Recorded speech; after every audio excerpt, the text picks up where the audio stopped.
Come Election Day, voters will have a single choice to make for president, but a grassroots movement in southern Arizona aims to give them the option to check all of the boxes and rank their favorite candidates from first to last.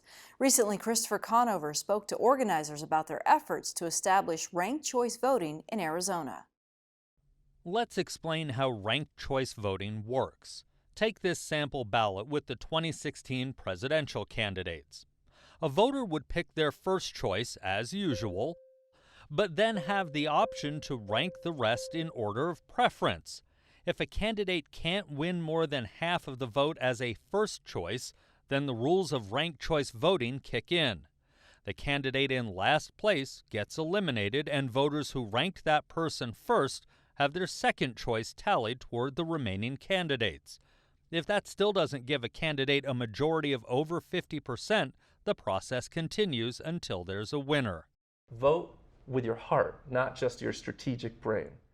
That brings us to Adam Friedman, who helped spearhead a ballot initiative in Massachusetts that could see the state adopt ranked choice voting by 2022. Last month, the League of Women Voters of Greater Tucson invited him to speak about building support at the grassroots level. We learned more from Friedman and local organizer Francis Epson.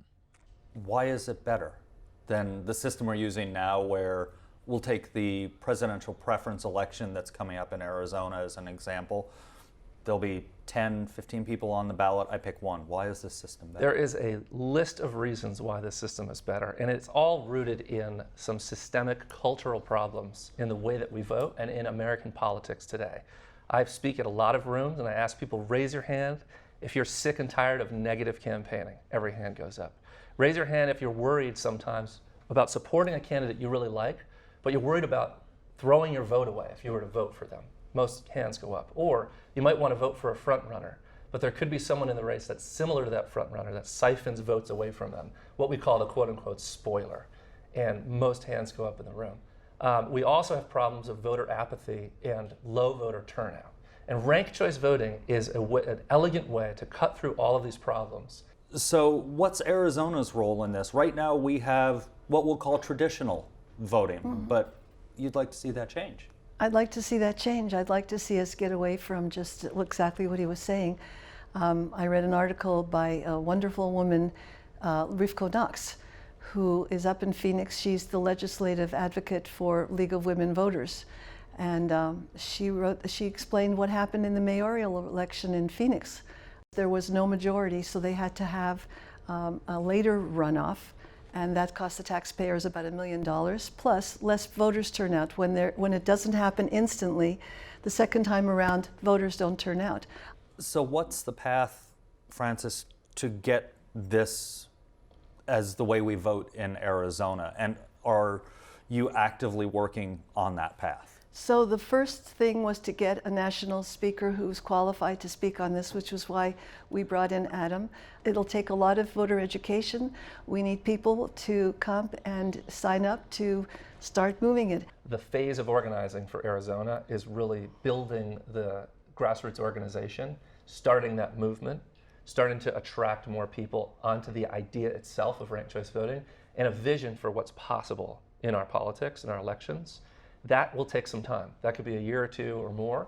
And then when activists are ready and when there's a big, level of public support for this, then we'll move to the next phase. And it could come in the form of a bill through the State House. There's a number of ways to do it. More than a dozen municipalities in 9 states use ranked choice voting for their local elections, including Santa Fe, San Francisco, and Minneapolis.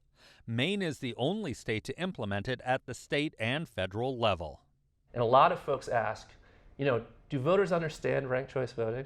Is this complicated? That's always the big criticism. It's too complicated, people won't understand it. Right. And so people can argue back and forth in theory. But I ask folks, just look at the actual experience of voters in these communities that are using it. In Santa Fe, the first ever mayoral race that they had in 2018, 88% of voters used the rankings. So you have the option with ranked choice voting to only rank one. So if you're not comfortable taking advantage of more power on your ballot, you can do so. You can just do the one just like you vote now.